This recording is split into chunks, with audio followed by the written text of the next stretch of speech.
다 같이 묵상기도 드리심으로 수요 예배를 하나님께 드리겠습니다.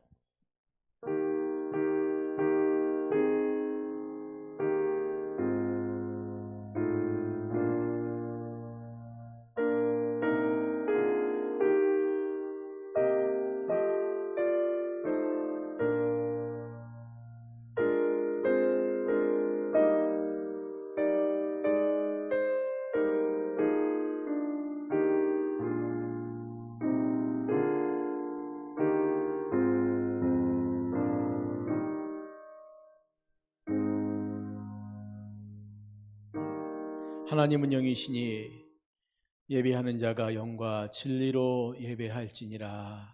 아멘. 하나님 아버지, 오늘도 우리가 같이 모여 하나님을 예배할 수 있는 시간 주심을 감사합니다.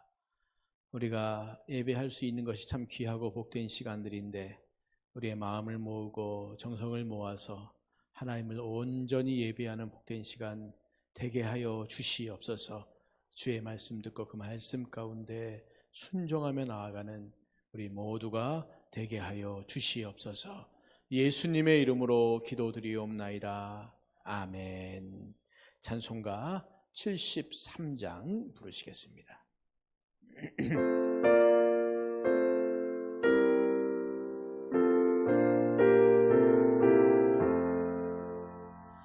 내 눈을 들어 들으 살피니 산악이라. 날 돕는 그와 어디서 오나 해 어디서.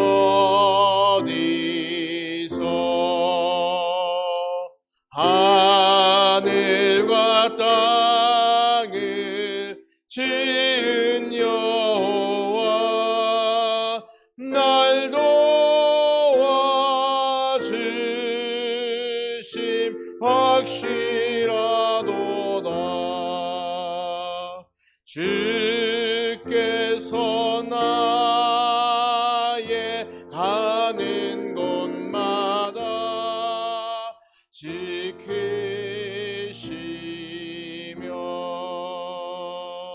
졸지도 않고 깨어 계셔서 늘 지키네.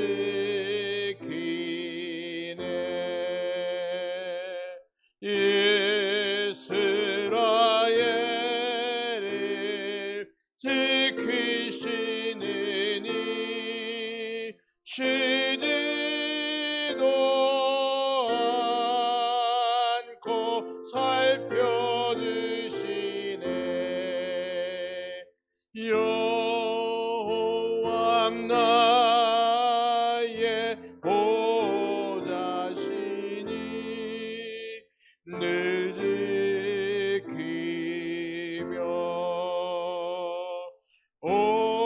오른팔 들어 보호하시고 그늘 대네. 낮에는 내가 상치 못하며 또 밤에 달이 해치 못하네. 여호와 나의 영혼 지키사 돌보시며 내 모든 죄를 사해 주시고 늘 지키네.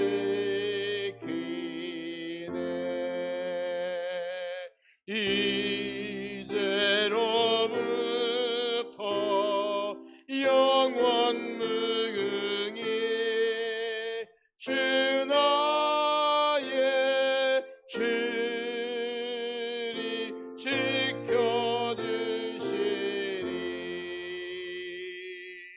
아멘.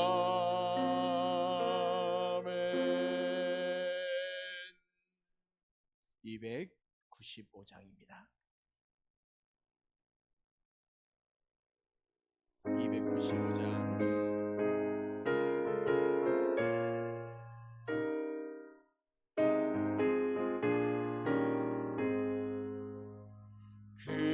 근죄에 빠진 나를 주의 수건지사 이 넓은 품에 다시 품으시는 애는 저보다 깊고 저 하늘보다 높다 이 사랑 영원토록 나 찬송하리라. 날로 더욱 귀하다 날로 더욱 귀하다 한이 없이 넓은 우리 주의 사랑 날로 더욱 귀하다. 옛날의 유대 땅에 주 예수 다닐 때 은혜 받으려고 흰 물이 모였네. 는 먼저 병든 자를 다 고쳐주셨으니 나 같은 죄인까지 은혜 받도다. 날로 더욱 귀하다 날로 더욱 귀하다 한이 없이 넓은 우리 주의 사랑 날로 더욱 귀하다. 지키신 사랑으로 만 백성 위하여 이 십자가의 고난 다 받으셨으니 그 속죄 받은 성도 큰 소리 함께 온 천지 울리도록 주 찬송하리라. 날로 더욱 귀하다 날로 더욱 귀하다 한이 없이 넓은 우리 주의 사랑 날로 더욱 귀하다.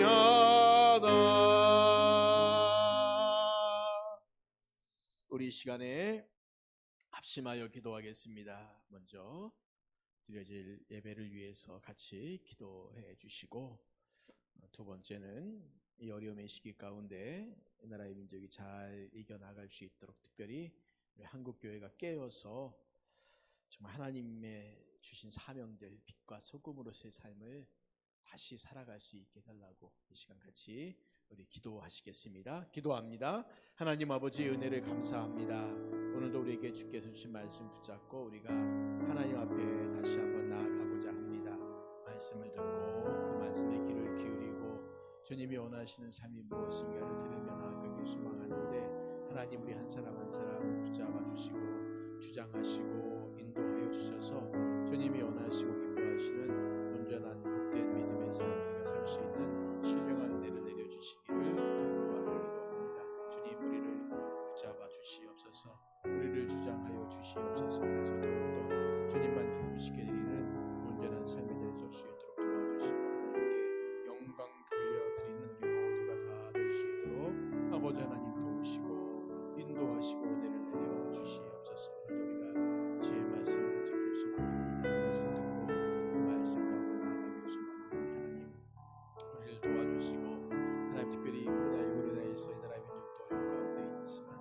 세계열방이 또 특별히 우리 교회들이 하나님 앞에 깨어있지 못함의 증거들이 자꾸만 드러납니다. 하나님 깨어있게 하시고 주의 말씀 듣게 하시고 말씀을 들으며 그 말씀 가운데 온전하게 설 수 있도록 도와주시옵소서. 하나님 아버지 분명한 말씀의 시기에 말씀의 기근의 현상이 일어납니다. 어찌할까요? 우리를 도와주시옵소서. 우리를 붙잡아 주시옵소서. 주님 이 시간 은혜 내려 주시옵소서. 아버지 하나님, 주의 말씀을 사모하는 마음으로 이 자리에 모였습니다. 말씀을 듣지 않게 하시고 우리 마음판에 새기게 하시고 또 그 말씀이 내 삶에 완전히 녹아들어서 내가 그 말씀으로 인하여 살아가는, 그리고 그 말씀 때문에 살아가는, 또 우리가 말씀을 지키며 순종하며 살아가는 말씀의 삶이 될 수 있도록 도와주시옵소서. 하나님 이 시간 참으로 이 나라의 민족 가운데 함께 하시고 특별히 세우신 교회들이 빛과 소금의 그 사명들을 온전히 감당해 나갈 수 있도록 다시 한번 은혜를 내려 주시옵소서. 예수님의 이름으로 기도드리옵나이다. 아멘.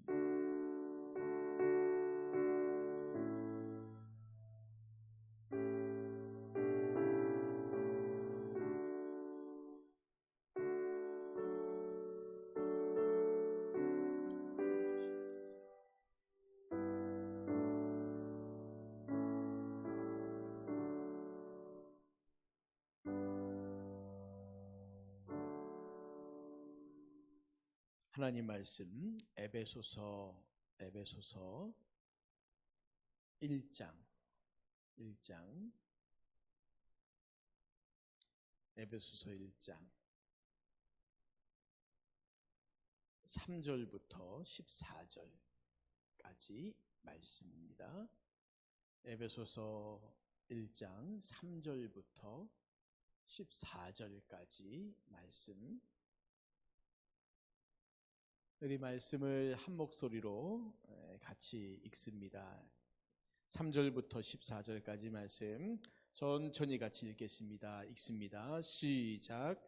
찬송하리로다. 하나님 곧 우리 주 예수 그리스도의 아버지께서 그리스도 안에서 하늘에 속한 모든 신령한 복을 우리에게 주시되 곧 창세 전에 그리스도 안에서 우리를 택하사 우리로 사랑 안에서 그 앞에 거룩하고 흠이 없게 하시려고 그 기쁘신 뜻대로 우리를 예정하사 예수 그리스도로 말미암아 자기의 아들들이 되게 하셨으니 이는 그가 사랑하시는 자 안에서 우리에게 거저 주시는 바 그의 은혜의 영광을 찬송하게 하려는 것이라.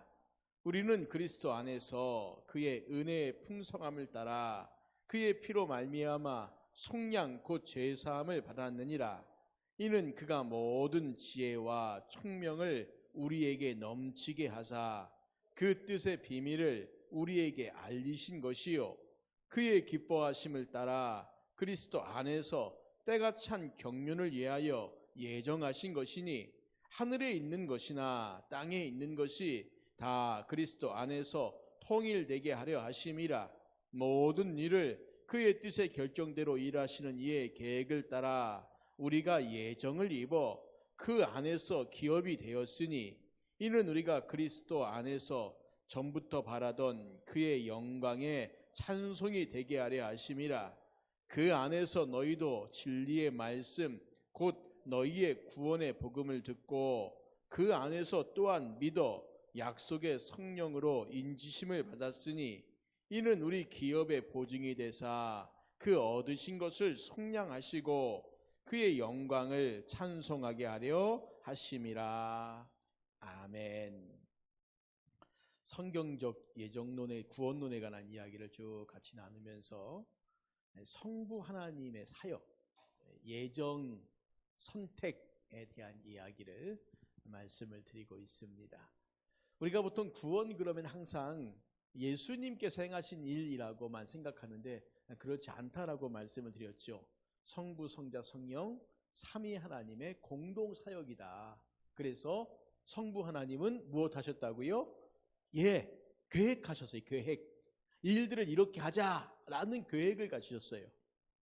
그리고 성자 예수님은 그 계획을 성취하셨어요. 우리의 그 십자가에서 친히 죽으심으로 그 계획을 성취하신 거죠. 그리고 성령 하나님은 그 일을 이제 우리 각자에게 적용시키고 계시다는 겁니다.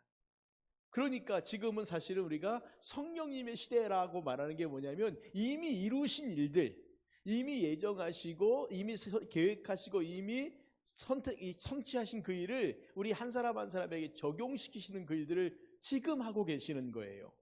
지금 하고 계시는 겁니다. 그 중에서 우리가 이제 이 성부 하나님의 예정에 대한 이야기, 예정 그러면 선택과 유기 보통 두 가지를 말합니다. 즉 그를 택하신 것과 그를 버리신 것과. 근데 우리는 대부분 이 버리심에 대한 얘기는 안 해요. 왜냐하면 선택이 중요하지. 그럼 하나님이 누구는 취했고 누구는 버렸고, 근데 누가 버림 받았을까? 우리 이거 얘기하지 않지 않습니까? 그래서 사실은 굳이 우리가 예정 가운데는 선택이 있고 유기가 있는데 유기 얘기를 하지 않는 건 뭐냐면 선택만 얘기해도 된다는 겁니다. 선택만 얘기해도. 하나님이 우리를 선택하셨다고요. 오늘 우리가 읽었던 본문 에베소서 1장 3절부터 14절까지 말씀해 보시면 예정이라는 단어가 굉장히 많이 나오죠. 그렇죠? 그래서 사실은 이 본문이 예정에 관한 부분이 굉장히 중요한 부분이라는 거예요. 중요한 말씀입니다. 하나님이 우리를 예정하사 바울이 계속해서 예정하사라고 말해요. 미리 정하셨어요. 이 말을 계속하고 있거든요. 이 말의 핵심은 뭐냐면 결국 구원이 우리의 능력과 우리의 자격으로, 우리의 노력으로, 우리의 수고로 된 것이 아니라는 것을 말씀해 주고 있는 거예요. 내가 지금 아무리 그럴듯한 모든 조건들을 다 가지고 있어도 내가 이러니까 구원받을 만했지, 저 사람은 저러니까 구원받지 못하지, 이거 우리가 말할 수 없다는 겁니다. 왜냐하면 하나님의 선택이니까요. 그러면 이제 우리가 이런 질문을 던지는 거죠. 그럼 하나님은 왜 우리를 선택하셨을까? 왜? 많고 많은 사람들 가운데 왜 하나님이 우리를 선택하셨을까? 자, 이 질문에 앞서 이렇게 생각해 보십시오. 하나님은 왜 아브라함을 선택했을까요? 그 많고 많은 사람들 가운데 하나님은 왜 하필이면 아브라함을 선택하셨을까요? 왜요? 아브라함이 뭔가가 잘나서요? 어떤 자격이 있어서요? 아닙니다. 아브라함은 그 당시 많고 많은 죄인 가운데 한 사람이었어요. 아브라함도 죄인이었다는 겁니다. 아브라함이 특별히 의인이어서 대단해서 뭔가 훌륭해서, 사실은 그런데 노아와 같은 사람을 보면 노아는 당대 의인이었다라고 이렇게 표현하고 있거든요. 그러니까 모든 사람 홍수로 다 멸할 때 하나님이 노아의 가족을 남겨두신 이유가 노아는 당대 의인이었다라고 딱 이미 말씀하고 있어요. 근데 아브라함을 선택할 때 아브라함이 당대 의인이었다라는 표현이 있습니까? 없습니까? 성경을 제가 그렇게만 읽어봐도 아브라함을 선택할 때 아브라함이 당대 의인이었다라고 표현하는 부분은 못 읽어본 것 같아요. 그렇죠? 못 읽어봤습니다. 그러면 아브라함의 아들인 이삭은 또 당대 의인이었습니까? 괜찮은 사람이었어요. 이삭은 괜찮은 사람이었습니다. 그러면 그 뒤를 이어간 야곱은 괜찮은 사람이었습니까? 야곱은 안 괜찮은 사람이었어요. 너무너무 안 괜찮은 사람이었어요, 야곱은요. 그래서 하나님의 선택은 하나님의 이유가 있다는 겁니다. 우리에게 어떤 이유가 있는 게 아니라 하나님 당신이 우리를 선택하실 때 하나님의 이유가 있다는 거죠. 목적이 있다는 겁니다. 왜 선택하셨을까? 자, 읽어볼까요? 읽겠습니다. 시작. 예수 그리스도를 닮은 자녀로 삼아 하나님을 찬양하고 하나님께 영광을 돌리게 하라고 택하셨습니다. 자, 보십시오. 오늘 우리가 읽었던 본문 말씀 11절, 12절 보니까 이렇게 말합니다. 모든 일을 그의 뜻의 결정대로 일하시는 이의 계획을 따라 우리가 예정을 입어 그 안에서 기업이 되었으니 이는 우리가 그리스도 안에서 전부터 바라던 그의 영광의 찬송이 되게 하려 하심이라. 하나님의 영광의 찬송이 되게 한다, 이 말은 결국 하나님을 찬양하는 삶, 하나님께 영광을 돌리는 삶, 우리에게 이 삶을 살라고 우리를 선택하신 거예요. 지금 우리가 그런 삶을 못 살고 있었는데 우리에게 이제부터 이런 삶을 살아야 된다 라고 우리를 부르셨다는 거예요. 그러니까 하나님이 나를 부르심의 이유와 목적을 우리가 잘 생각해 보면 내가 이 땅 가운데 어떻게 살아야 되겠구나 라는 것을 우리가 알 수 있다는 거예요. 그럼 요즘 신문기사에 나오는 그 엉터리 목사가들 같이 그렇게 살겠습니까? 요즘은 신문에서 목사 얘기만 나면 겁이 덜컥 나요. 야, 세상에 어떻게 이런 황당한 일을 하고 있을까? 어떻게 이런 황당한 일을 하고 있을까? 뭐 교인들한테 오조 헌금 뭐 이런 얘기, 야, 도대체 저 사람 머릿속에 뭐가 있을까 궁금하고, 또 저 사람의 말을 듣고 또 헌금하는 그들은 또 도대체 머릿속에 뭐가 있을까도 궁금하고. 여러분, 제가 누누이 말씀드리지만 목사도 사람입니다. 목사도 사람이에요. 목사가 하나님의 종입니까? 그럼 여러분도 하나님의 종이에요. 목사가 하나님의 자녀입니까? 여러분도 하나님의 자녀예요. 뭐가 다를까요? 직분이 다른 거예요. 직책이 다르고요.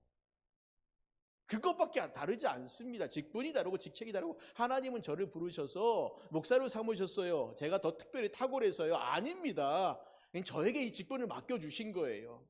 부족하지만 연약하지만 직분을 맡겨주셔서 제가 감사함으로 이 직분을 감당한 것입니다. 근데 이 직분이 마치 무슨 내가 대단한 사람이 된 것처럼 목에 힘주고 뭐 이러면서 아, 내가 목사네 이러면 이거 이미 끝난 거예요. 속지 마시라는 거예요. 목사도 사람이에요. 연약한 자라는 겁니다. 죄인이고요. 그러니까 여러분들이 목사를 위해서 기도해 주시는 겁니다. 왜냐하면 그 입에서 하나님 말씀이 나올 때 영향력이 있으니까. 그 영향력이 만약에 거짓말로 나오고 잘못된 말로 나와서 잘못된 영향력을 미치면 사람들 다 지옥으로 끌고 가는 거 아니겠습니까? 그러니까 예수님께서 서기관들과 바리새인들 책망하실 때 뭐라고 말씀하세요? 이 화 있을진저 이 서기관들 바리새인들, 너희들이 천국문에 서서 너희도 안 들어가고 들어온 사람도 못 들어오게 막고, 그 저주받은 삶이지 않습니까? 그러니까 오늘 우리가 하나님이 우리를 왜 부르셨어요? 왜 부르셨어요? 이걸 잘 생각하시라는 거예요. 아, 나로 하여금 예수 그리스도를 닮은 하나님의 자녀가 되라고 부르셨구나. 예수님처럼 되라고 나를 부르셨구나. 그의 길을 따라가라고 나를 부르셨구나. 예수님도 제자들을 부를 때 나를 따라오너라. 나를 따라오너라. 그 말씀하셨거든요.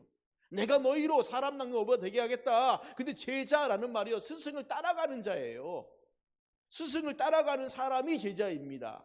그럼 예수님이 제자들을 부르실 때는 누구 닮는 사람으로 해요? 자, 나 닮는 사람으로 해요. 그래서 바울이 나중에 디모데에게 편지를 보내면서 디모데야, 너 충성된 사람 가르치면 그 사람들이 또 다른 충성된 사람을 가르칠 거라고.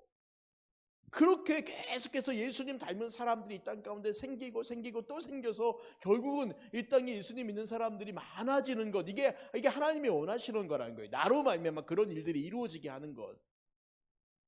그리고 우리가 그렇게 살아가는 삶을 통해서 우리도 하나님을 찬양하지만 누가 하나님을 찬양할까요? 안 믿는 사람들이에요. 너희는 세상의 빛이라고요. 너희 착한 행실을 보고 하나님을 알지 못하는 사람이 너희들을 보면서 야, 정말 하나님 살아계시는구나. 근데 오늘날 보십시오. 정반대지 않습니까? 그러니까 이게 가슴이 아픈 거예요. 하나님께서 세우셔서 하나님의 영광을 위해서 쓰임받려고 하는 이 도구들이 우리 하나님의 영광을 가리고 있어요. 그럼 어떻게 해야 될까요? 하나님이 치워버리셔요. 그리고 다른 거 세우십니다. 예수님께서 예루살렘에 입성하실 때 사람들이 호산나 찬양하니까 당시 서기관들이 또 대제사장들이 와가지고 왜 사람들이 저렇게 떠드는데 조용히 못 시키냐. 예수님 뭐라고 말씀하세요? 저들이 침묵하면 누가 소리 지를 거라고요? 돌들이 소리 지를 거라고요.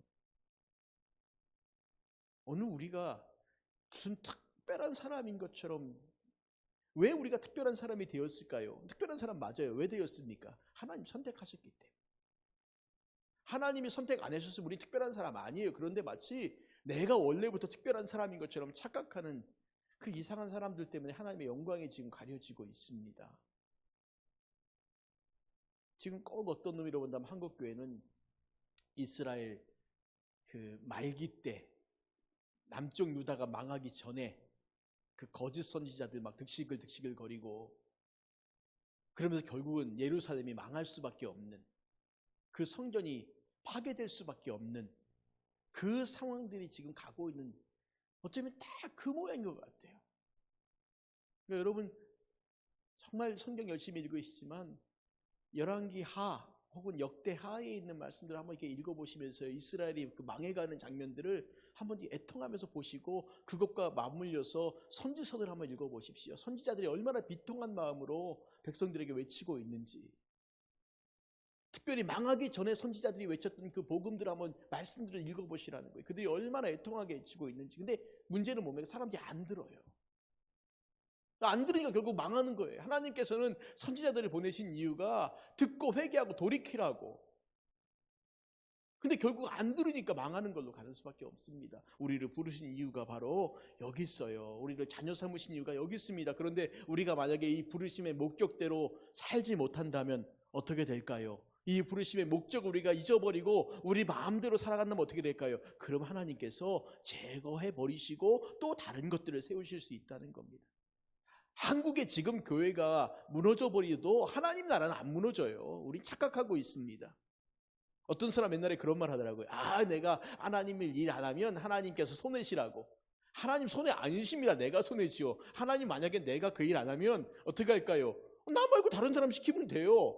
그렇지 않습니까? 그러시면 된다고요. 하나님 손해가 아니라 누구 손해입니까? 내 손해예요. 내 손해. 내가 하나님의 영광을 위해 살아갈 삶을 내 스스로 그 기회를 포기하는 거지.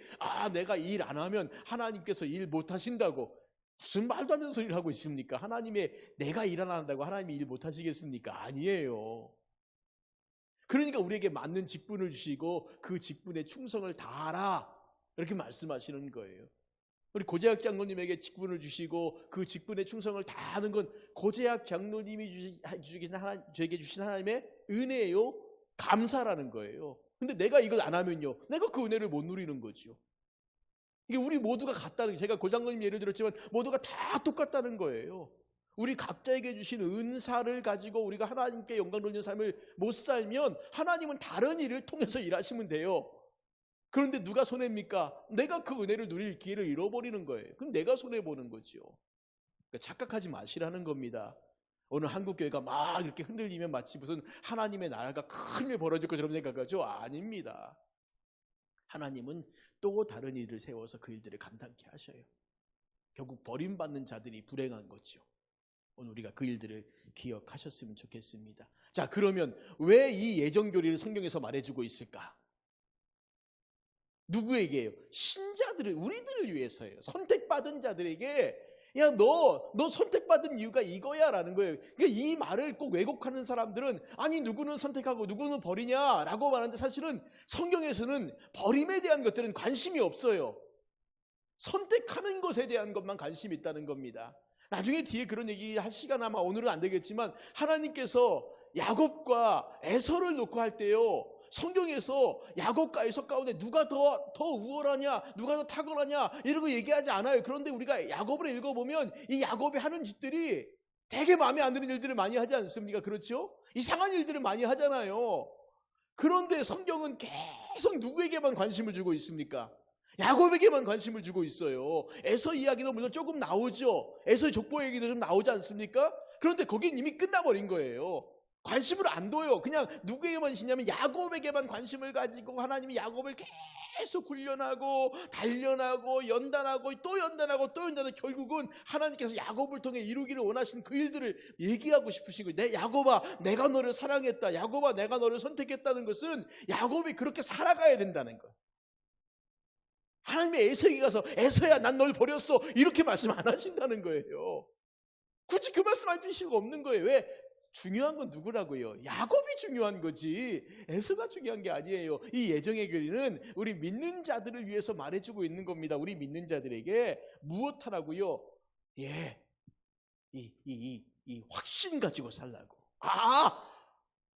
내가 하나님 자녀구나. 하나님 나를 선택하셨구나. 이 확신 가지고 살라고. 누가 나를 선택하셨다고요? 하나님께서 나를 선택하셨구나. 이 확신 가지고 살라고. 이 확신 가지고. 그런데 생각해 보십시오. 만약에 하나님을 믿는 것이 나의 선택의 결과라면 어떤 일이 일어날까? 그래, 하나님이 날 선택해서 내가 하나님 믿은 거지. 그렇죠? 우리 이런 말을 하지 않습니까? 내가 하나님 믿었다라고 말하는 사람도 있어요. 내가 하나님을 선택했다. 내가 많은 것들이 있지만 그 중에 하나님은 누가 선택했다고 말해요? 내가 선택했다라고 말하는 사람들이 있지 않습니까? 이 사람들이 만약에 그 말대로 내가 선택했다라고 하면 어떨까? 자, 보십시오. 그러면 얼마나 우리 스스로가 신뢰가 없는 존재들인데, 내가 얼마나 신뢰가 없는 존재인데, 내가 하나님을 선택했다고, 내가 꽉 붙잡고 있다고, 그럼 나의 그 붙잡은 힘이 강하겠습니까? 그럴까요? 아니에요. 우리는 구원의 확신이 없는 가운데 늘 흔들리고 늘 불안한 상태밖에 살 수 없는 거예요. 왜냐하면 내가 꽉 붙잡았다고 생각하는데 가끔 의심이 드는 겁니다. 내가 이게 붙잡은 게 정말 붙잡은 게 맞는가? 제대로 붙잡았는가? 잘 붙잡았는가? 그렇지요. 막 그런 생각을 하고 있는 거예요. 언제든지 막 고민하고 갈등하고 이걸 놔버릴까? 왜요? 왜 그러겠습니까? 내 자신은 결코 신뢰할 수 있는 존재가 아니기 때문에 그래요. 내가 믿었다, 내가 선택했다라고 말하면 정말 우리 자신의 선택이 그렇게 확신한가요? 확실합니까? 오늘 점심 뭐 먹을래? 짜장과 짬뽕 가운데 그거 하나 선택 못 해가지고 5분 동안 고민하면서 짜장 먹을까 짬뽕 먹을까 이것도 하나 결정 못 하고 있으면서 그러고 난 다음에 하나를 짬뽕을 선택해놓고 짜장 먹을걸, 이런 행동하지 않습니까? 내가 오늘 라면을 먹는데 삼양라면을 먹을까 농심라면을 먹을까 어떤 걸 먹을까 하다가 이거 먹냐 저것도 먹어볼 걸 오직하면 그러니까 짬짜면이라고 짬뽕하고 짜장 같이 먹는 그런 게 나온 이유가 뭐겠습니까? 우리의 선택이 신뢰하지 못하다는 겁니다. 믿을 수 없는 게 나도 선택해놓고 불안해요. 잘했나? 결혼할 때 그러지 않습니까? 내가 저 남자를 선택한 게 정말 잘했을까? 평생을 고민하는 사람도 있답니다. 평생 그날에 내가 다른 남자를 선택했으면 다른 여자를 선택했으면 어땠을까? 뭘 어떻게 똑같았겠지. 그때도 또 고민하고 있겠지요. 그렇죠? A 남자를 선택해놓고 내가 B를 선택했으면 어땠을까? 근데 B를 선택하면 내가 A를 선택하면 어땠을까? 우리 날마다 그러지 않습니까? 이게 좋을까? 저게 좋을까? 우리는 우리 자신을 신뢰할 수가 없어요. 그러니까 내가 만약에 나의 선택으로 내가 하나님을 믿는다라고 말하면 그게 얼마나 불안전하고 매일매일 불안하고 그러지 않겠습니까? 그래서요, 우리의 구원의 근거가 뭐겠습니까? 이게 바로 하나님의 선택이에요. 내 선택이 아니라 누구의 선택이라고요? 하나님의 선택이 바로 우리의 구원의 근거가 되는 겁니다. 우리 구원의 근거는 하나님이에요. 그래서 보십시오. 구원의 시작도 구원의 마지막도 다 뭐겠습니까? 하나님이 시작하셨고 하나님 마치시는 거예요. 하나님의 구원의 시작이 어디겠습니까? 우리를 예정하신 거예요. 이게 구원의 시작이에요. 그리고 언제 구원의 마지막이겠습니까? 예수 그리스도의 재림으로 마무리하는 거예요. 이게 다 하나님이 시작하셨고 하나님이 마치시는 겁니다. 왜요? 왜 그렇습니까? 오직 하나님만 신뢰할 수 있는 분이기 때문에 그래요. 나는 신뢰할 수 있는 사람이 아닙니다. 만약에 내가 그 구원의 일을 시작했고 내가 마친다, 나의 수고와 나의 노력으로 그 일들을 계속 이어간다라고 말하면 우리 그렇게 믿음으로 확실하게 살 수 있는 사람 별로 없을 겁니다. 하나님께서 시작하셨고 하나님 마치신다는 거 우리가 믿기 때문에 때로는 내가 힘들고 어려우고 낙심되고 낭망돼도 흔들리지 않고 주님 바라볼 수 있는 이유가 뭐냐면 나는 연약하고 부족해도 주님은 강하시고 능력이 많으시고 나를 그분이 꼭 붙잡고 안 놓고 계시기 때문이에요. 제자들이 밤중에 배를 타고 갈릴리를 건너가다가 풍랑을 만납니다. 예수님은 잠깐 후에 오겠다라고 말씀하고 예수님이 배에 안 계셨어요. 제자들이 큰일 났다. 그리고 막 풍랑 가운데 사투를 벌이고 있는데 갑자기 저 바다에서 누군가 이렇게 걸어옵니다. 풍랑 때문에도 깜짝 놀랐지만 바다 위로 누군가 걸어온다는 이 사실을 보니까 제자들이 놀라가지고 뭐라고 말하냐면 유령이다. 유령이다. 우리말로 말하면 귀신이다. 뭐 이런 거 아니겠습니까? 근데 예수님께서 나다. 안심하라. 제자들이 멀뚱멀뚱 보고 있는데 베드로가 뭐라고 말합니까? 만일 주님이시거든 나를 명하사 물 위로 오라 하소서. 예수님께서요 베드로에게 오라고 하십니다. 베드로가 얼마나 용기가 있는지 배에서 내려서 물 위로 뚜벅뚜벅 걸어가요. 근데 갑자기 주위의 바람과 풍랑을 보더니 놀래가지고 내가 지금 뭐 하고 있는 거야? 깜짝 놀랐어요. 그래서 물에 푹 빠지지 않습니까? 예수님께 손을 쭉 내밀어 베드로를 잡아주십니다. 근데 어떤 그 성경의 그림을 그린 성화를 그리는 사람이 그 그림을 묘사할 때 어떻게 그리냐면 이렇게 보통 악수할 때 손과 손을 이렇게 마주 잡지 않습니까? 네, 그렇게 그리지 않고 예수님께서 베드로의 팔뚝을 잡으시고 베드로도 예수님의 팔뚝을 잡고 이렇게 겹쳐 잡는 모양으로 그려요. 근데 이 그림에 어떤 의미가 있냐면 손과 손을 잡으면 한 사람이 손을 놔버리면 이게 잡을 수가 없어요. 근데 팔뚝과 팔뚝을 서로 이렇게 엇갈려 잡으면 한 사람이 나도 한 사람은 계속 붙잡고 있는 거거든요. 그러니까 이 말은 뭐냐면 물에 빠진 베드로가 예수님을 붙잡고 있다가 힘이 빠져갖고 예수님이 이렇게 딱 놓아도 예수님은 이렇게 딱 잡고 안 놓고 계시다는 겁니다. 그러니까 우리는 우리를 신뢰할 수가 없어요. 우리의 힘으로 뭔가 해볼 수 있다. 뭘 해볼 수 있습니까? 뭘 해볼 수 있습니까? 잠자는 거, 일어나는 거 이것마저도 우리 마음대로 안 되잖아요. 그렇지 않습니까? 그런데 하나님은 아니시라는 거예요. 그러니까 이 중요한 문제, 이 중요한 구원의 문제를 만약에 나의 선택으로 인해서 내가 결정했다, 내가 회심하고 내가 바꿨고 내가 선택했어라고 말한다면 그럼 너의 구원의 근거가 너라면 너는 믿을 만한 사람이냐라는 거예요. 너의 선택이 잘된 선택이냐? 넌 바르게 선택했느냐? 바르게 결정했느냐라고 물어본다면 그 질문에 대해서 내가 대답할 말이 없어요. 왜 그렇습니까? 나는 믿을 만한 존재가 아니기 때문에, 나는 신뢰할 만한 존재가 아니기 때문에, 나는 언제든지 힘들면 놔버릴 수 있거든요. 근데 누가 안 놓고 계십니까?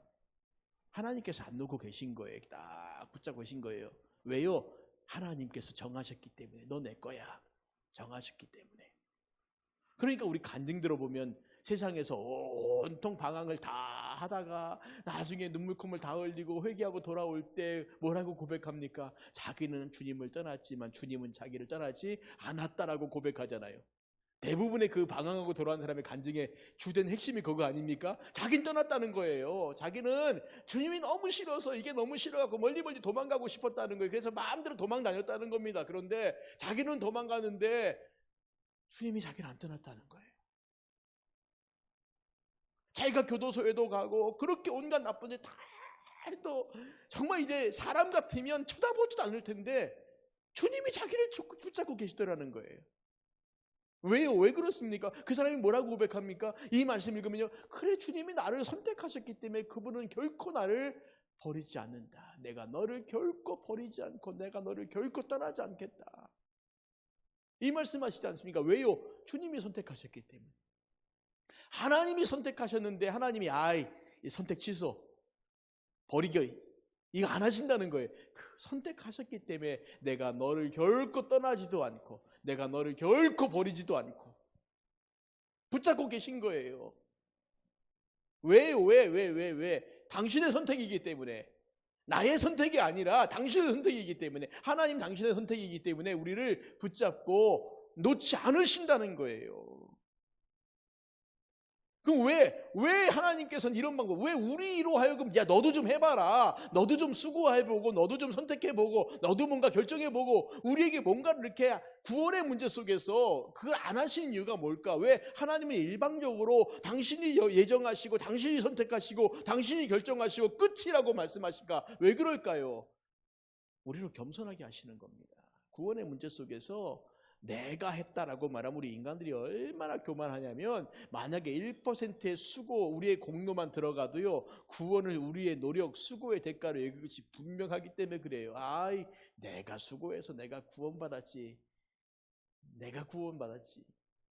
그러니까 우리나라 사람들 가운데 저렇게 공부 열심히 해서 무슨 어떤 좋은 자리에 가거나 아니면 선거를 해가지고 뭐 높은 자리에 올라간 사람들이 교만한 이유가 뭐겠습니까?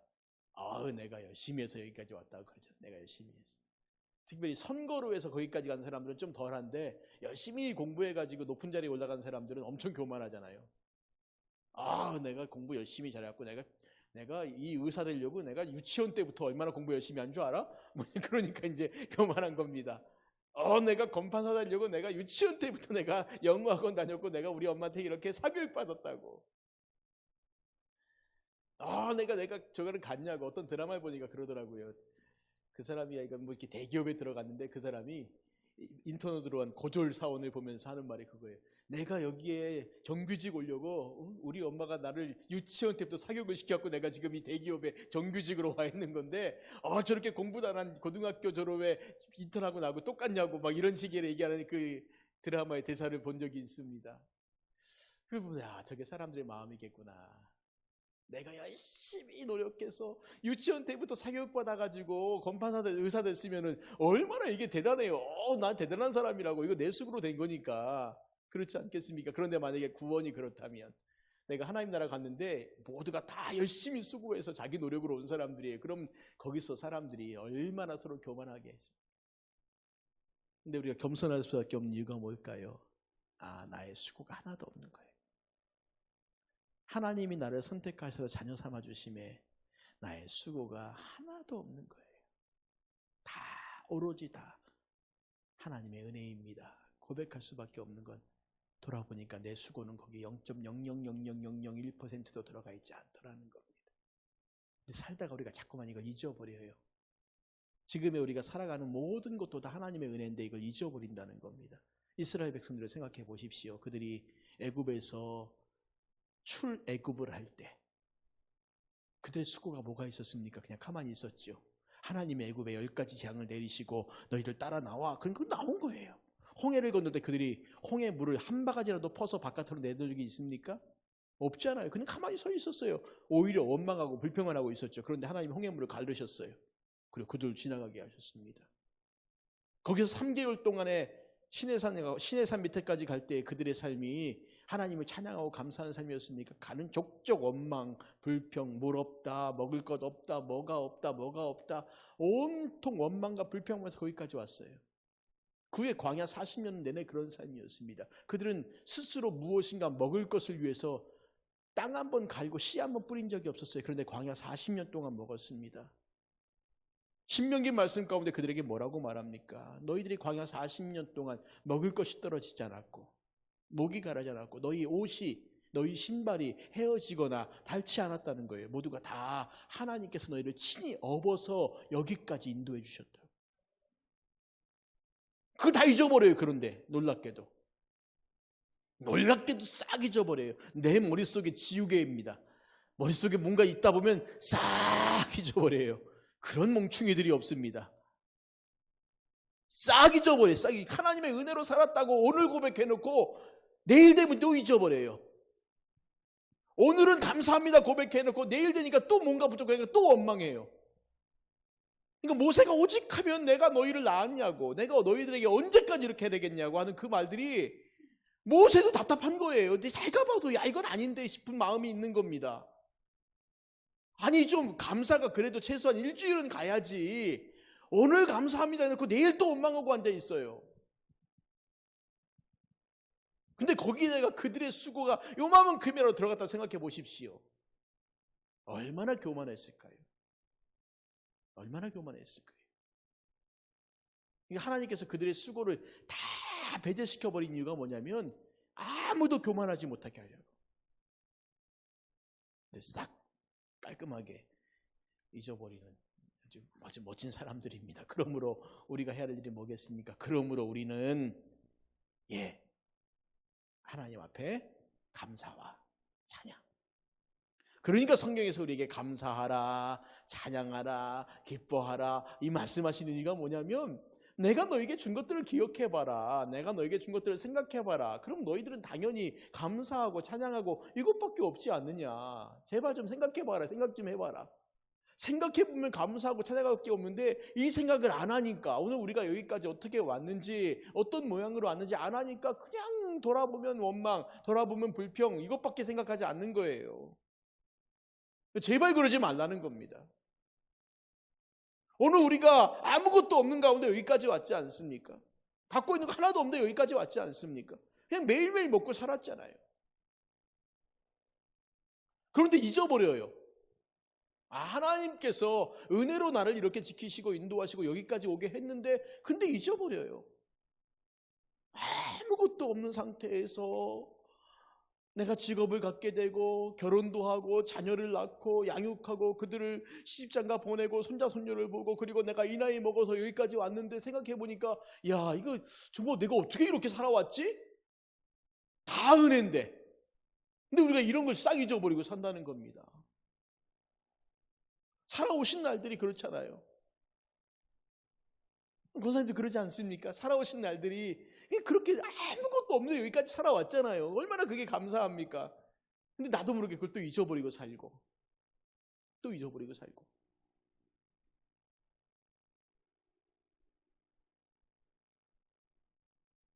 그러므로 우리가 이렇게 살자는 거예요. 감사하고 찬양하고 하나님께서 나에게 가장 귀한 것 그거 주셨는데 그 구원의 은혜를 주셨는데 우리는 살면서 그저 뭐가 조금 부족하지도 않아요. 그런데 뭔가 좀 부족한 것처럼 보인다고. 이게 문제라고 저게 문제라고. 원망하고 불평하고.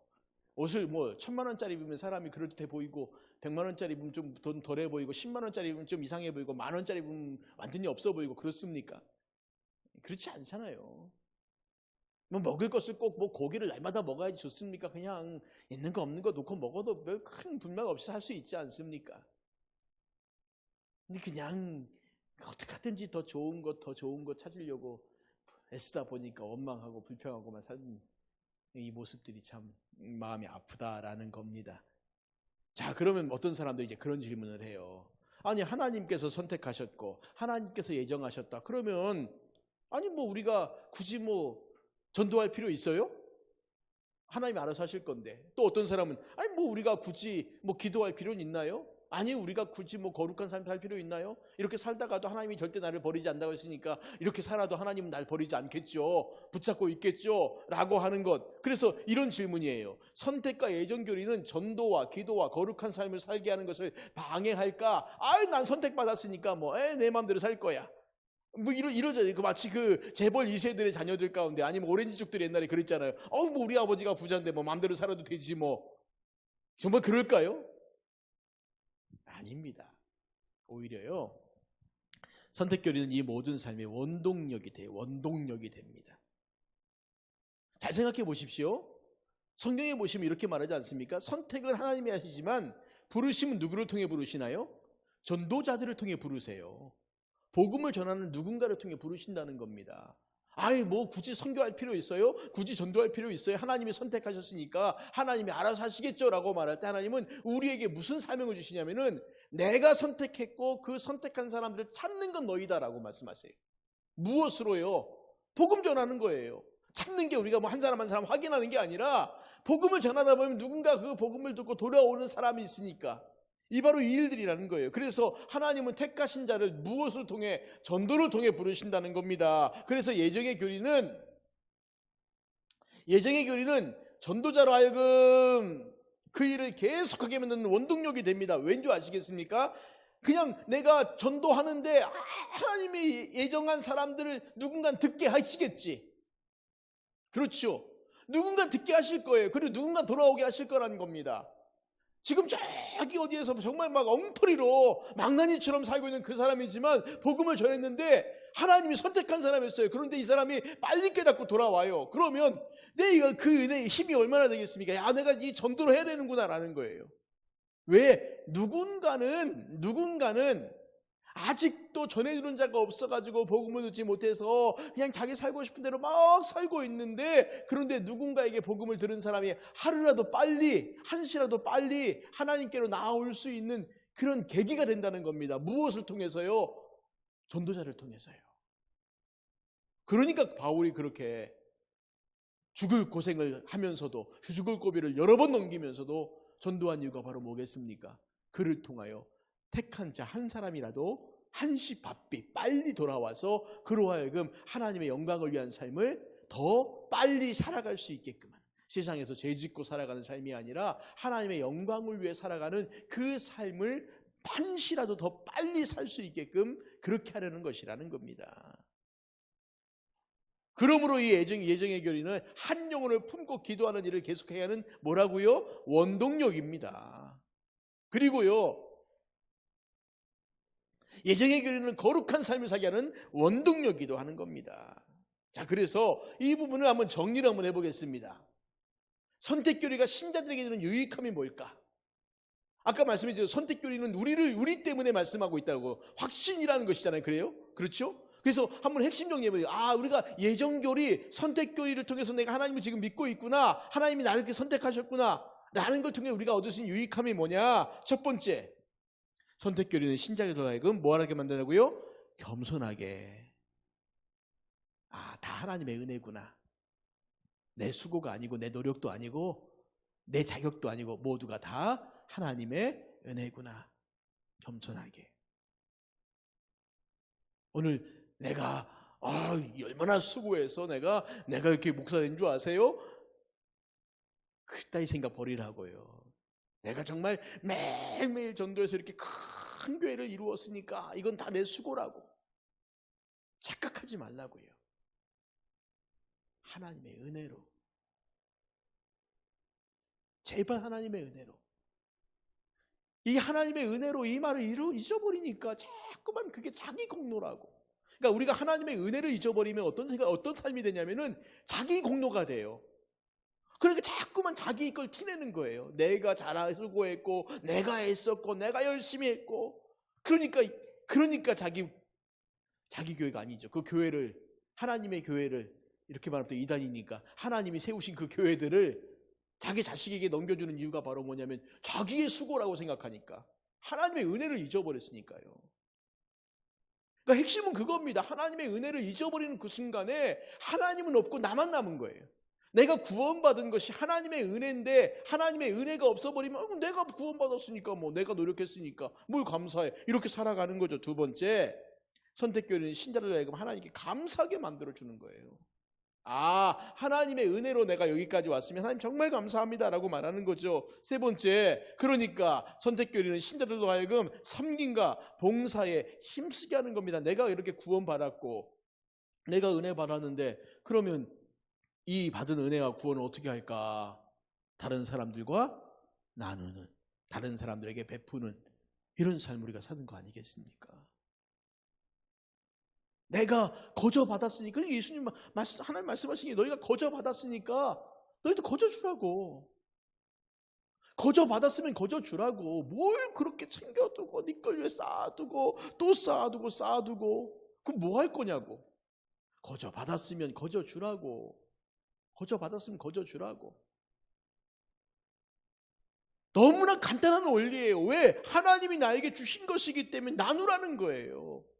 물론 우리를 위해 사용하는 것도 맞죠. 그래서 하나님께서 이스라엘 백성들 가나안 땅에 들어가서 농사 지을 때 밭농사를 짓든지 아니면 과수원, 포도 농사를 짓든지 간에 뭐라고 말씀하십니까? 수확을 하라고, 기쁘게 하라고. 그런데요, 원리가 두 가지가 있어요. 첫 번째는 뭐냐면 밭 모퉁이나 떨어진 것들 아니면 과수원에 있는 남아있는 것들 다 따지 말고 남겨두라는 겁니다. 누구를 위해서요? 가난한 자들을 위해서 남겨두라는 거예요. 그거 다 네 거 아니라는 거예요. 내가 너에게 은혜를 베풀었으니까 너도 은혜를 나누는 게 마땅하다는 거예요. 두 번째, 안식년이 있지 않습니까? 안식년에는 그냥 이렇게 씨를 뿌리지 않아도 자연스럽게 나는 것들이 있잖아요. 열매도 마찬가지고 이거 따먹지 말라는 거예요. 이거 가난한 사람일 거라고 말씀하십니다. 절대 손도 대지. 안식일에는 너희들이 가서 농사도 짓지 말지만 자연스럽게 난 것들, 자연스럽게 열린 것들, 그거 네 거 아니라고 말씀했어요. 그러니까 오늘 우리에게 주신 것이 맞아요. 그러나 다 우리 게 아니라는 겁니다. 그러면 나눠야죠. 섬김과 봉사가 내가 마음이 너무 선해가지고 누군가에게 준다 이 말이 아니란 겁니다. 하나님 명령인 거예요. 명령. 제발 좀 너를 위해서 차곡차곡 쌓아둬서, 너는 한 달에 이만큼 쓰는데 어떤 사람 한 달에 이만큼 그것도 없어갖고 빌빌대는 사람이 있으면 네 것도 좀 나눠라. 괜찮다. 그렇게 하라는 겁니다. 네 번째, 선택교리는 그래서 신자들로 하여금 선전도와 선교에 힘쓰게 하는 겁니다. 왜? 아직도 구원받은 사람이 복음을 듣지 못해서 저기서 죄짓고 살고 있다면 안 되잖아요. 그 사람에게 얼마나 마이너스겠습니까? 누군가가 빨리 복음 듣게 전해줘서 돌아오면 열심히 살 텐데 5번째, 선택교리는 신자들 기도하는 데 힘쓰게 하면 하나님, 내가 그런 사람들 생각하면서 기도하는 겁니다. 6번째, 선택교리는 신자들로 하여금 구원의 확신을 갖게 합니다. 아, 내가 구원받았구나. 그러니까 지금 내 인생 가운데 아무리 힘들고 어려운 일이 온다 하더라도 우리가 결코 흔들리지 않습니다. 넘어지지도 않습니다. 하나님이 나를 붙잡고 계십니다. 물론 일부러 죄짓고 살면서 하나님 나를 구원받아서 이 사람은 어쩌면 그 선택되지 않은 사람일지도 몰라요. 만약에 그런 사람이라면, 아, 하나님 나를 선택하시니까 난 죄짓고 살아도 돼, 이런 사람은 이미 구원받은 사람이 아닐지도 모릅니다. 선택받은 사람이라면, 구원받은 사람이라면 그런 마음 자체가 들어오면 안 돼요. 들어올 수가 없습니다. 근데 나는 구원받았으니까 마음대로 살아도 된다? 이미 이 사람은 구원받은 사람이 아닌 거예요. 그런 착각하는 사람이 있다면 한번 이렇게 쳐다보십시오. 당신 정말 하나님 믿냐고. 교회를 다니는데 하나님 믿는다고 말하는데 죄를 짓고 살아가는 사람들이 전혀 꺼리낌이 없으면 한번 이렇게 물어보세요. 정말 하나님 믿는 거 맞냐고. 당신 하나님 믿습니까? 하나님 살아계신 거 믿냐고. 그냥 간단하게 2가지 질문만 던져주세요. 하나님 믿습니까? 하나님 살아계신 믿습니까? 근데 왜 그렇게 살아요? 그렇게 사는 이유가 뭐겠습니까? 하나님 살아계시면 안 믿는 거거든요. 자기는 교회를 다니고 구원받았다고 말하지만 죄를 지으면서도 꺼리낌이 없이 그렇게 막 살아가는 사람들은 구원받은 사람 아닙니다. 하나님을 안 믿는 사람이 어떻게 구원받아요?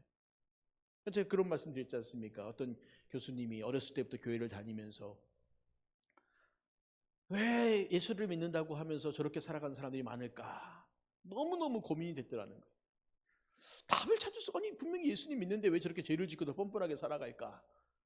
그러다가 그분이 성경을 읽고 연구하면서 내 결론이 뭐냐면, 아, 예수를 안 믿는구나. 예수를 안 믿는 거예요. 그 결론 생각을 하니까, 아, 그게 맞더라는 겁니다. 그게 맞다. 예수를 안 믿으니까 저렇게 살지, 예수를 믿으면 저렇게 못 산다.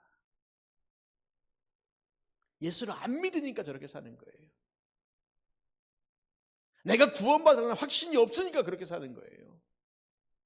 너무 간단하지 않습니까? 너 예수 믿냐 안 믿냐? 물론 믿음이 어려가지고 아직까지 뭐 그런 사람이 있을 수 있어요. 그런데 이 사람은 그 정도 사람이 아닌 것 같아요. 분명히 뭐 이렇게 보면은 충분히 믿음이 있는 사람 같은데 자기도 믿음이 있다고 말하는데 그렇게 사는 거 보면, 아, 예수를 안 믿는 겁니다. 구원에 확신이 없는 사람이죠. 마음대로 사는 거죠. 내가 죽어서 만약에 하나님 앞에 서게 된다라는 이 분명한 확신이 있다면은 그렇게 살겠습니까? 모르니까, 아니면 안 믿으니까죠. 모르는 사람은 가르쳐주면 돼요. 소년범 아이들이 아무것도 모르고 막 애들 괴롭히고 막 힘들게 하고 막 그러지 않습니까? 죄도 짓고요. 그러다가 이 아이들을 데리고 교도소를 한번 이렇게 쭉 견학을 시키면은 애들이 정신이 바짝이 든대요. 와, 죄 지으면 큰일 나겠구나 싶어서요. 그러니까 요즘 어떤 트로트 가수가 경연대회에 나가서 막 이렇게 이름이 올라가다가 20년 전에 학교 폭력 때문에 당한 그 다른 피해자가 이렇게 글을 올려가지고 거기서 뭐 이렇게 하차했다라고 나오는데, 어떤 분이 그런 글을 썼더라고요. 이런 일들이 자꾸만 있어야 된다. 그래야지 10대 때 철없이 애들 괴롭혔던 애들이, 아, 내가 이 괴롭혔던 것이 다 흔적에 남겠구나. 내가 아무 그냥 흔적도 없이 찌질이로 살면 괜찮을 텐데, 내가 만약에 뭔가 이렇게 갑자기 인기를 얻게 돼서 인생이 변화될 수 있는, 그 가수는 자기 인생이 변화될 수 있는 기회가 있었잖아요. 막 인기도 많고 막 노래 잘한다고 해서 뭐 이제 뭔가 그 트로트 가수로 막 무명으로 있다가 이제 뭔가 될 만한 위치에 올라갔는데 다시 바닥으로 내려가 버린 거잖아요. 뭐 때문에요? 20년 전에 했던 그 철없는 행동 때문에. 몰랐으니까. 그럼 이거 알려줘야죠, 애들한테. 야, 봐라, 니들 지금 철없이 놀다가 그렇게 당하면 안 된다. 그러니까 신앙도 똑같다고 봐요. 철없고 모르면서 그렇게 살아가면 가르쳐줘야죠. 말씀을 통해서 우리가 구원받은 이유가 뭐야라는 걸 설명해주고 알려줘야죠. 그런데 아무리 알려줬는데도 여전히 난 구원받았지만 죄를 짓고 산다 그러면, 아, 저건 가르쳐줘도 소용없구나. 왜? 안 믿으니까. 너무 마음이 아프지 않습니까?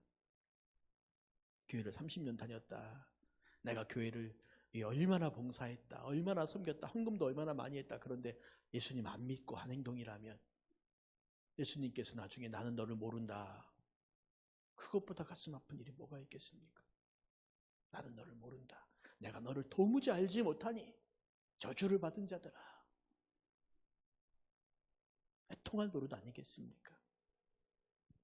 그래서 이 선택교리를 아는 사람들은 거룩한 삶을 사는 거야. 하나님이 나를 선택하신 이유가 뭔가 그걸 알고 그렇게 살아야지. 그래서 보십시오. 하나님께서 이스라엘 백성들에게 시내산에서 율법을 주실 때 레위기 말씀을 통해서 주신 핵심적인 내용들이 뭐겠습니까? 핵심이 이거예요. 내가 거룩하니 너희도 거룩하지니라. 내가 너희를 불렀다. 거룩하지 못한 너희를 내가 불렀다. 이제 그러니 나의 거룩함을 본받아 너희도 거룩하게 살아가야 돼. 그리고 계속 그 일들을 말씀해 주시는 거예요. 선지자들을 보내서 너희들이 거룩한 삶을 살아야 된다. 그들이 사사시대부터 시작해가지고 헤맸던 그들을 보면서 끊임없이 다시 말씀으로 율법을 주시면서 내가 거룩하니 너희도 거룩해야 된다고.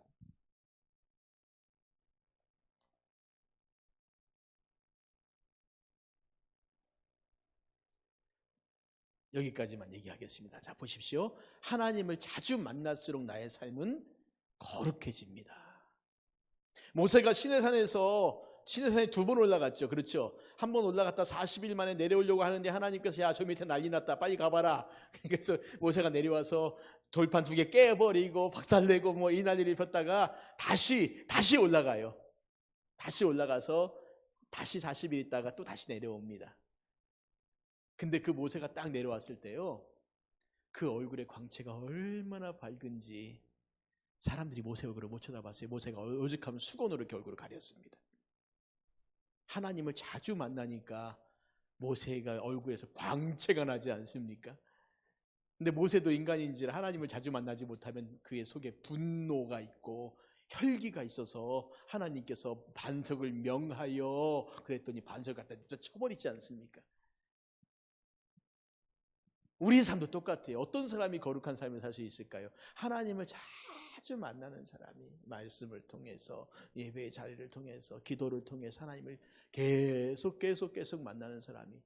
아주 솔직히 말씀해 보십시오. 내가 말씀을 매일같이 읽고 있는데, 정말 매일 읽고 있는데 그 말씀을 내가 말씀을 딱 덮는 순간에 죄질 생각하는 사람이 있습니까? 내가 방금 말씀 읽어놓고 덮어놓고 야, 이제 죄로 지르러 가자 이런 사람이 있습니까? 그런 사람 없어요. 내가 방금 열심히 눈물을 흘리면서 이웃을 위해 기도해놓고 기도 끝나자마자 가서 그 이웃과 싸울 사람이 있습니까? 없어요. 그렇죠. 그런 사람이 있으면 대단한 사람인 겁니다. 내가 예배를 드리면서 은혜를 받고 하나님 이렇게 살겠습니다 결심해서 나가자마자 이웃 사람 만나갖고 멱살 짚고 너 이런 사람 없잖아요. 그렇죠?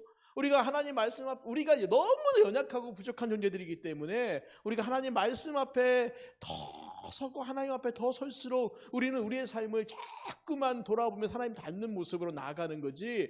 이 간격이 멀어질수록, 내가 하나님 말씀을 듣는 간격이 멀어질수록, 그러니까 주일날 한번 딱 말씀 듣고 그 다음 주일에 말씀 듣는 사람은 일주일 동안 말씀 들을 수 있는, 볼 수 있는 기회가 없으니까 들을 때 처음에는 은혜 가운데 살지만 점점 이제 그 은혜가 사라지고 자기 마음대로 사는 거예요.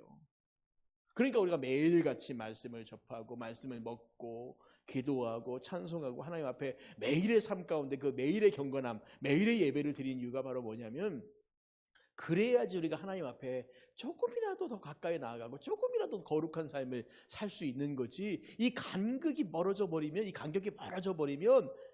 이 멀어질수록 저기 가서 자기 마음대로 살아요. 그래서 내가 예배 안 드린 지 한 3년 됐다. 그럼 이 사람은 지금 안 믿는 사람하고 똑같은 사람이잖아요. 엉망으로 살아가는 거거든요. 일주일에 한 번 예배 드려도 겨우 그 삶이 유지될까 말까 불가능한데 되겠습니까? 하나님을 자주 만날수록 나의 삶은 더 거룩해집니다. 하나님을 자주 만나십시오. 올 한 해 더 말씀 가운데 가까이 가고 또 가까이 가서 읽고 쓰고 듣고 보고 더 말씀 앞에 가까이 갈 수 있도록, 그렇게 하나님 앞에 나아갈 수 있기를 주님의 이름으로 부탁을 드립니다. 이제 이 시간에 같이 합심하여 한번 기도하겠습니다. 선택의 교리가 있습니다. 중요한 교리입니다. 중요한 말씀인데요, 오늘 하나님께서 우리를 어떻게 사랑하셨는지, 어떻게 선택하셨는지 우리가 이것들을 기억하면서 내가 어떤 삶을 살아가야 될까, 우리 같이 이 시간에 합심하여 기도하는 시간 같습니다. 기도하겠습니다. 아버지 하나님, 은혜를 감사합니다.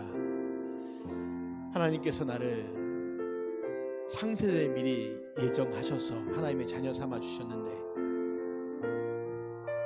그 그 은혜가 얼마나 크고 얼마나 귀한지 우리가 너무 자주 잊어버려서 마치 우리 마음대로 뜻대로 생각대로 그렇게 삶을 살아가고 우리 의지대로 살아가면서 내가 하나님 믿는다라고 생각합니다. 그런데 정말 우리가 하나님 믿는 온전한 삶의 자리에 서 있습니까? 그렇게 온전한 삶을 살아가고 있습니까? 우리 주님이 기뻐하시는 온전한 믿음의 길을 우리가 걸어가고 있습니까? 하나님 우리를 긍휼히 여겨 주셔서 우리를 불쌍히 여겨 주셔서 주의 말씀 가운데 바로 서서 온전히 서서 하나님 아버지께 영광 돌려드리는 거룩하고 존귀한 삶 우리가 살 수 있도록 도와주시옵소서. 구원받은 자녀로서 합당한 삶을 살아갈 수 있도록 우리를 지켜주시고 우리를 은혜로 인도하여 주시옵소서. 예수님의 이름으로 기도합니다. 아버지 하나님,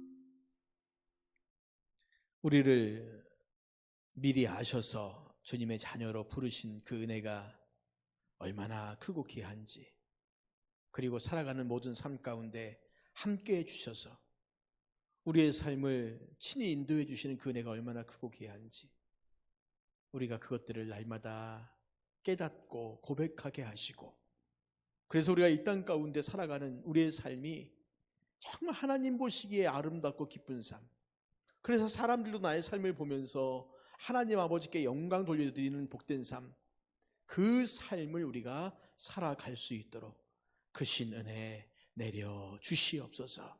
아버지 하나님, 간구하며 기도합니다. 이 땅에 100여 년 전에 많은 피를 흘려서 교회를 세워주셨는데 그 시간이 지나면 이 교회들이 하나님의 은혜도 잊어버리고 그 영광을 위한 삶도 잊어버리고 타락하고 부패하고 썩어져서 오히려 사람들에게 나쁜 냄새만 풍기고 있습니다. 하나님 불쌍히 여겨 주시옵소서. 다시 우리가 우리의 사명을 기억하고 회복할 수 있는 기회를 주시옵소서. 한국교회가 다시 일어나서 다시 주님을 위해 살아갈 수 있는 그 은혜를 내려 주시옵소서. 하나님 아버지, 코로나19 시기에 이 시기를 지나면서 그리고 이 시기가 끝난 이후에 교회들이 참으로 다시 주님 앞에 온전하게 세워질 수 있는 그 은혜를 허락하여 주시옵소서. 하나님, 오늘도 우리가 주님 앞에 나와 같이 예배하고 돌아갑니다. 주의 말씀을 가까이 할수록, 하나님을 자주 만날수록 우리의 삶이 거룩해진다라는 이 기억을, 고백을 통해서 우리가 더더욱 하나님 앞에 가까이 나아가며 매일매일 나아가며 매일 주님이 기뻐하시는 복되고 거룩한 삶을 살아갈 수 있는 우리 모두가 되게 하여 주실 것들을 믿사오며 살아계신 예수님의 이름으로 기도드리옵나이다. 아멘. 지금은 우리 주 예수 그리스도의 은혜와 하나님 아버지의 무한하신 사랑과 성령님의 위로교통 충만 역사하심이 오늘도 주님 앞에 나와 한 마음으로 예배하며 돌아가는 우리 모든 성도님들 머리 위에 지금부터 영원토록 함께 하시기를 간절히 축원하옵나이다. 아멘.